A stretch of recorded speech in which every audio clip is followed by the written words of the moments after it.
Well, welcome to The Perspective. I'm Lorie and delighted to be with you this week. Sometimes we're going through life and, well, it's maybe not the easiest season, right? I've lately experienced a bit of a turbulent season myself. I'm kind of in that season of life where I'm caring for aging parents and I've got all these grandkids and everything brings joy, but sometimes it's a little overwhelming. Maybe you're there too. You love your life, but sometimes you don't like it. Well, today we're going to meet an amazing author and podcaster, fun and inspiring Rachel Awtrey. She's a wife to her best friend, as she would say, a hunk of her husband. That's her words. And a boy mom to Maddox and Oliver. And she's a proud military wife, and her Air Force pilot husband, well, he even flies her family around in a little plane. How fun is that? Rachel, she's the host of Real Talk podcast, and now she's a first-time author. Her new book, Love Your Life, catch this, even when you don't like it all the time. I can relate to that. It's all about finding joy in life's messiest, most ordinary moments, and I can't wait to dive into her story and the powerful message behind the book. Rachel, welcome to The Perspective. Thank you so much for having me. It's an honor.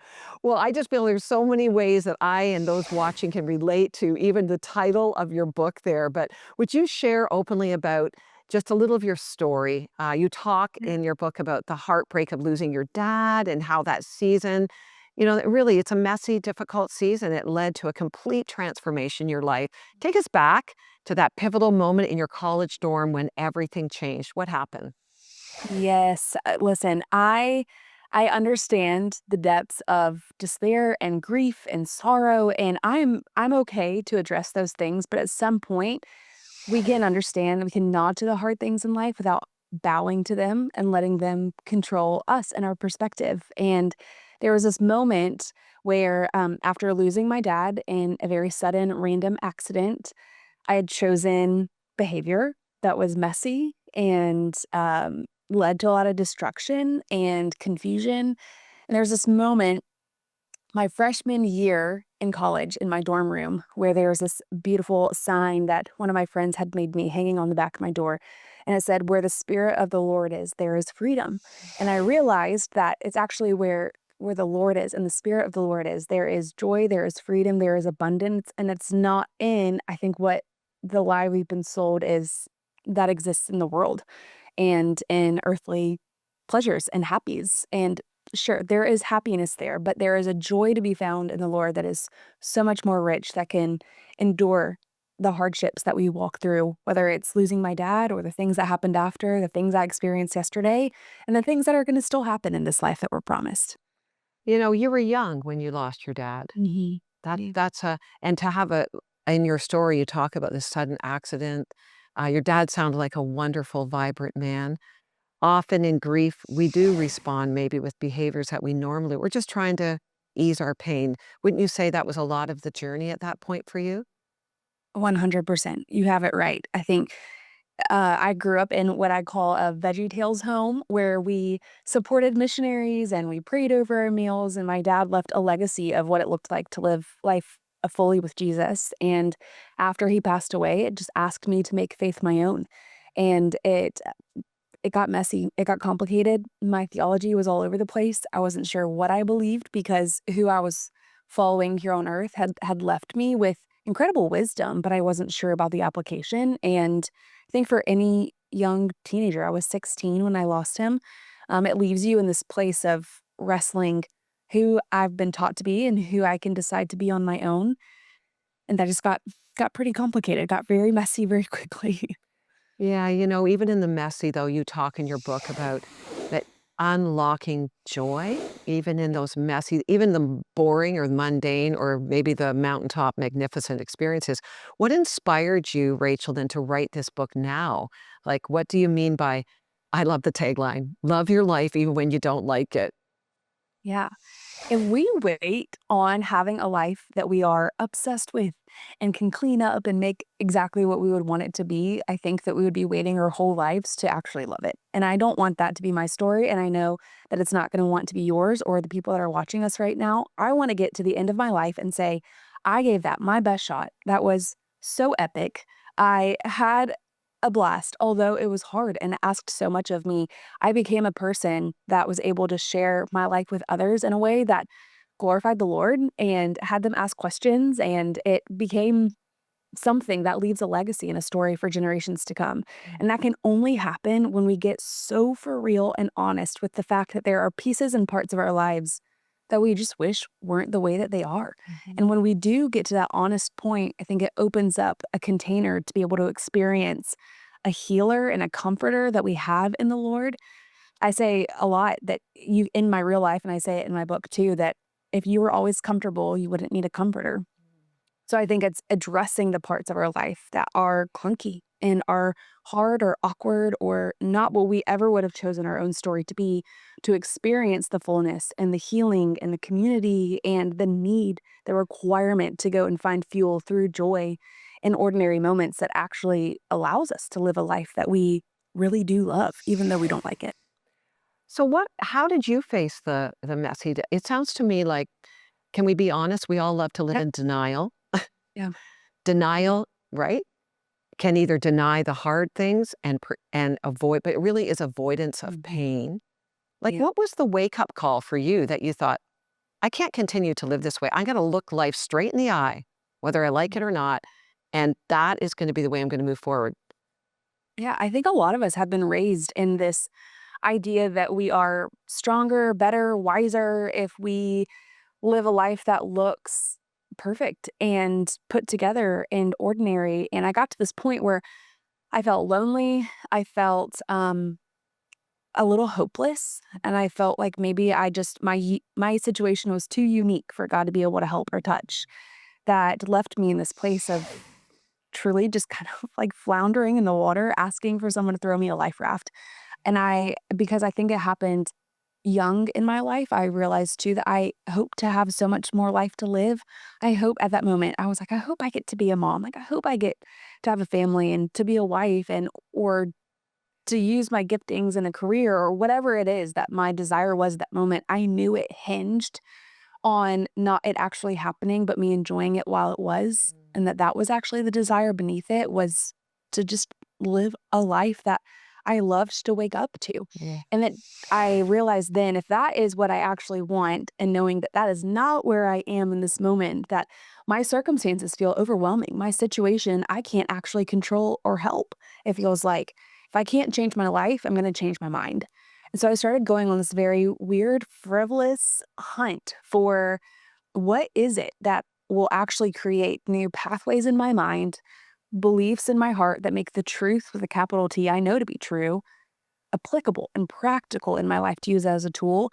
And I just kind of started playing around with random things, shallow, deep, everything in between with what scripture tells us to be true. And believe it or not, I just ended up actually, my life didn't change on the outside looking in, but from the inside looking out, my life significantly changed. You know, I think you've just hit something really powerful there. You can't change maybe what's on the outside, some of the circumstances, but you can change the way you think about them That's right. or how you operate. You have some practical tools or rhythms, and you share them in your book to help people actually experience joy in their everyday life in the middle of the messy, we'll say. Can you share with us one of those? Yes, that okay, this is really one of the real reasons I wrote the book was less to tell my own story. It was more because I, in those moments, was looking for a guidebook. Like, can someone please just boss me around and tell me what to do and things I can try? I'm kind of done talking about it. I'm ready to start facing it. And so I have put together a book full of practicals. Like, okay, I know that I should, but actually, how do I? And yeah, like you're so right. There are so many fun practicals in here from finding rhythms in your life and in your home. Hospitality. What does it look like to open up your home, even if it's not perfect, even if you don't have matching dishes or mugs, or you're in an apartment and you feel like it's too small? Like, what does hospitality actually look like? Opening up your heart and your home to other people, the idea of rest, that we aren't gonna like it if we're tired all the time. There's this idea also of just play, like the power of play in our lives, and maybe we've forsaken fun to be wise, and what kind of destruction has that done in our own mind? And so there's so many different practicals. We get kind of in the weeds. We take the 30,000 foot approach and then we come very, very down. on the runway and we talk about what is it going to look like to get this plane off the ground. Well, Kind of practicals. I love the practical, and we're going to take a quick break and come back, and you're just going to unpack some, bring us right down to the ground, okay? Let's So do that it. we can like put this thing into action. If you need prayer right now, you're facing the messy, you need help, call us at 1-855-910-6297. Our prayer line is open 24 hours, 7 days. We'll be right back.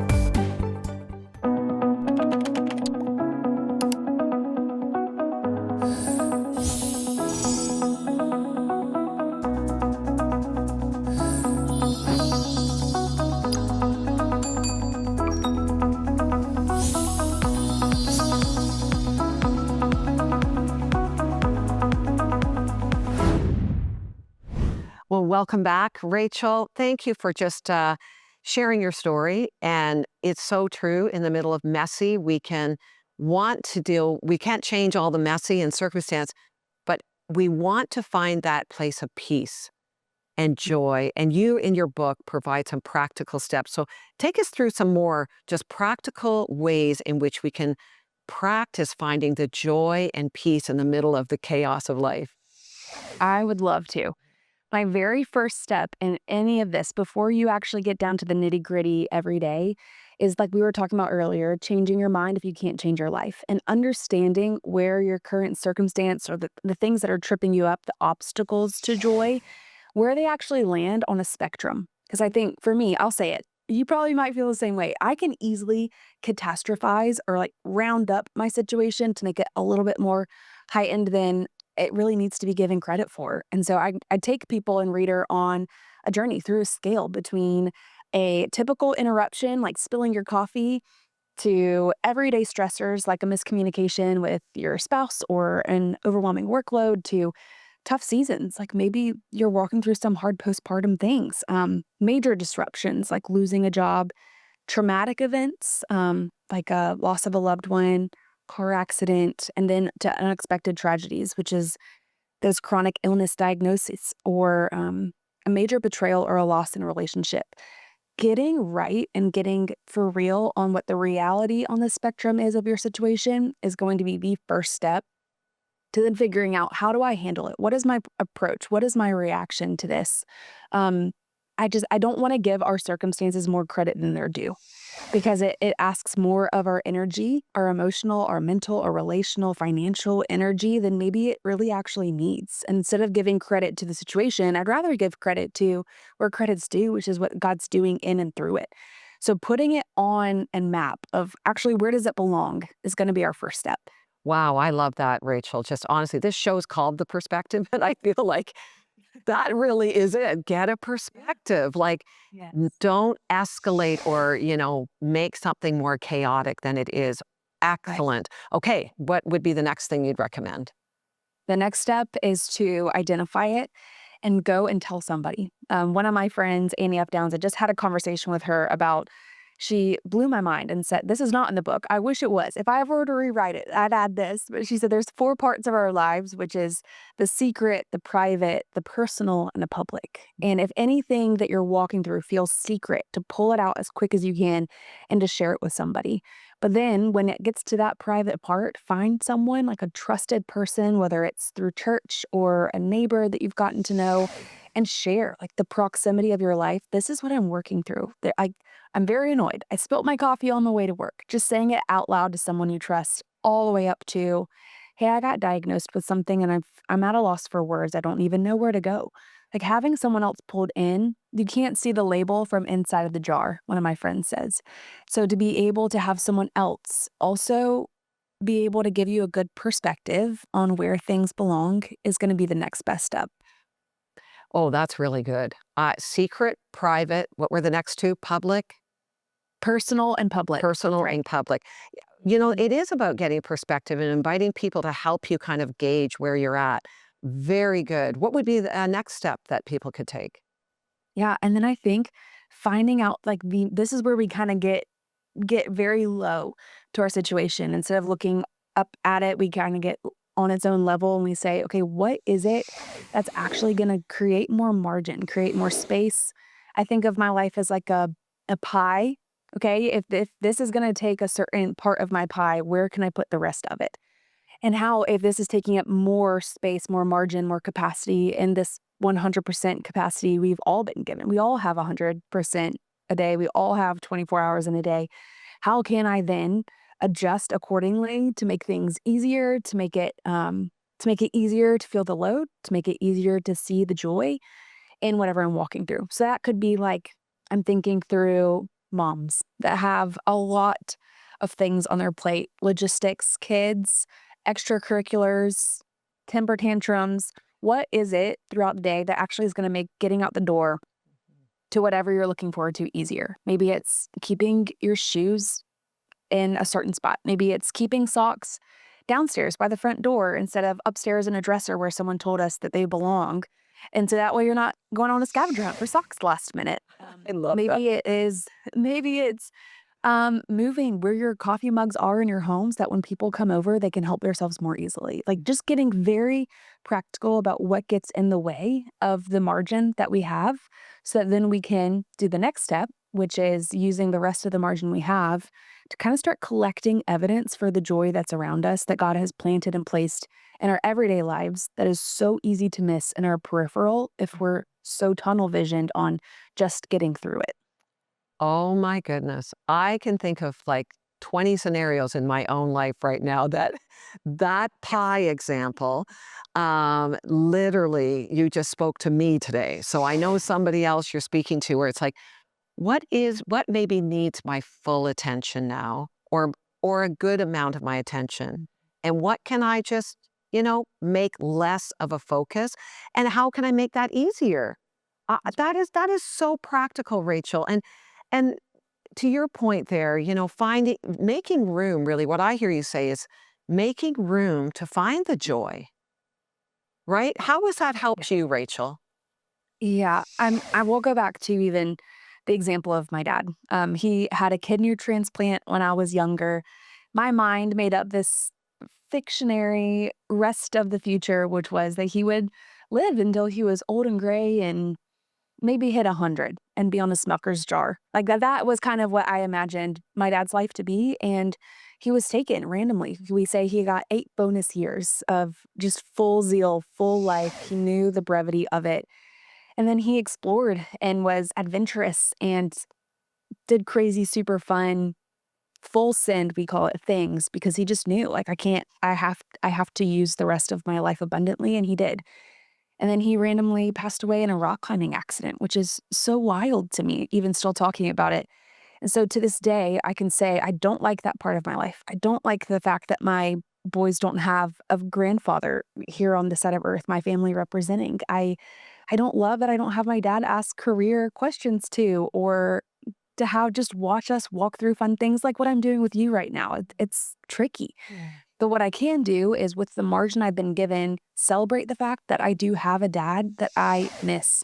I can celebrate and still remember him by introducing my boys to him through pictures and stories and memories and legacy. And so instead of tilting our mind towards what is our natural bend, which is the hardship, and to find what's hard and bad and fixable because we like to fix things instead of the problem, focusing on the joy. And that is um, collecting songs that remind me about him, celebrating him on his glory day, which is the day we lost him, buying carrot cake, his favorite cake on his birthday, lighting a candle and blowing it out, and having to explain to my boys that why their grandfather's not at his own party. Like those things, they hurt, but they're so healing because I'm choosing a almost like a disruptive, in spite of kind of joy that it's risky. It's Yeah. hard and it is supernatural. It is not naturally what we are bent towards. But when we choose that, there's this new level of us that's awakened to start seeing all the other clicks of good that are around us and worth celebrating every day that we would miss otherwise. That is so beautiful, Rachel. I'm so glad you wrote your book. I know it's going to help a lot of people.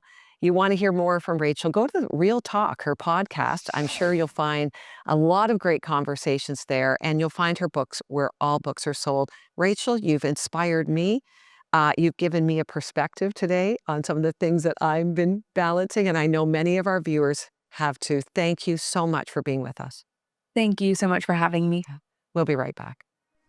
Did you know you can stream our shows on demand? We are thrilled to announce the launch of our channel on Roku TV. You can now watch the Perspective shows anytime you like and navigate through a variety of playlists. How to find us? Simply search for the Perspective channel, find our logo screen, and save it under your channels of choice on your Roku selection menu. Don't miss out. New feature shows will be updated weekly. Well, friends, let's just take a few minutes together to lean into a powerful moment in Scripture, a moment where Moses' whole life actually changes, and maybe yours can too. We're in Exodus 3, verses 4-6, where Moses sees this burning bush and he decides to go over and take a closer look. That moment of curiosity, it's actually the turning point. Scripture says, when the Lord saw that Moses had gone over to look, God called to him from within the bush, Moses, Moses. And Moses said, here I am. Do not come any closer, God said. Take off your sandals, for the place where you are standing is holy ground.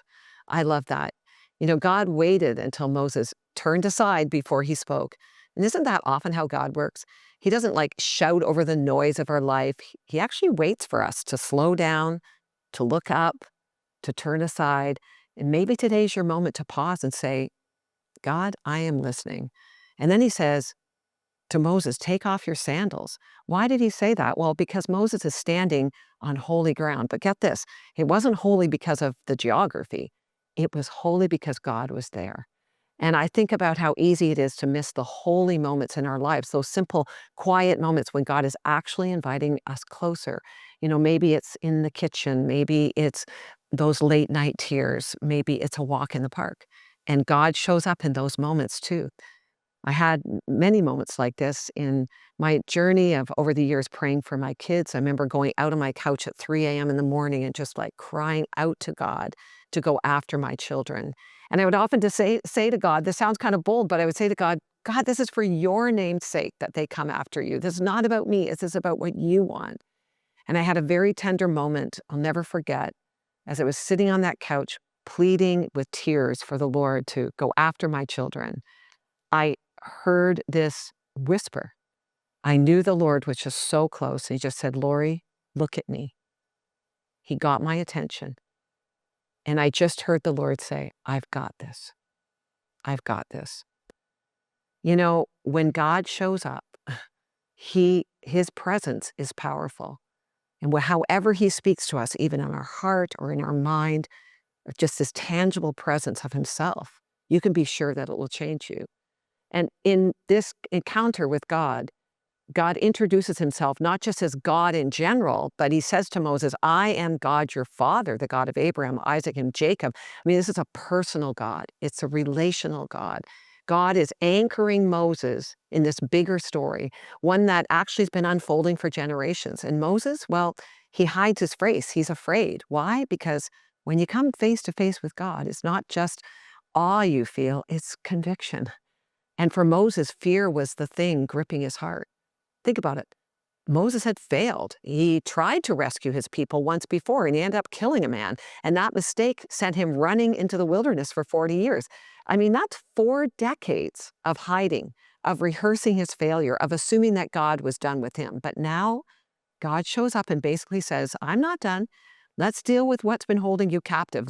Let me ask you, what's holding you captive? Is it fear of failure? Is it bitterness? Is it something someone did to you? Or maybe it's what you did. God isn't showing up to shame you or to shame Moses. He's showing up to call him into a future, into his purpose. And I believe he's doing the same for you today. Maybe you've been stuck in your own version of the wilderness, hiding away, keeping busy, maybe even feeling disqualified. But God says, come close, draw close, take off your shoes. Let's deal with what's in the way and step into the calling I created you for. For Moses, that meant becoming the leader of his people.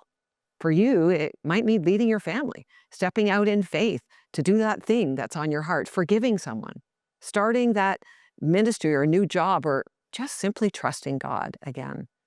Whatever it is, I know in my encounter with the Lord, and especially in that moment at 3 a.m. on the couch when the Lord called me by name, caught my attention, and reminded me that He was capable and able and willing and was already, in fact, going after my kids. That changed me. It changed the way I navigated through that season. I could then say, okay, God, you've got this. I'm going to keep being the person you've called me to be. And I'll tell you, when you encounter God and hear from God, it grows that kind of faith and courage in you. So what is it today that's holding you back from trusting God? Would you pause, take a moment, say, Lord, I'm listening, and let God speak to you. If you need prayer, call us, 1-855-910-6297. There's trusted people on the end of that phone, 24 hours a day, 7 days a week, or go to theperspective.tv and send us a message. We're here for you. God's got this. Hi, I'm Ryan Walter. I played a bit in the National Hockey League, 17 seasons as a player and coach. But I love this idea of servanthood. In John chapter 2, there's a beautiful little verse. Jesus does this miracle, turns water into wine. And there's this verse in John 2 that says, only the servants knew. Think about that thought. All the important guests that were there, they had no idea that that miracle had happened. All the important priests and everybody that were there, they had no idea that that miracle had happened. Only the servants knew. There's something special when we get to serve with Jesus, isn't there? Will you donate 2 hours of your time? Crossroads Prayer Center is seeking people with a heart willing to prepare Him room to join in the amazing work God is doing through prayer. Learn about becoming a Crossroads prayer partner today.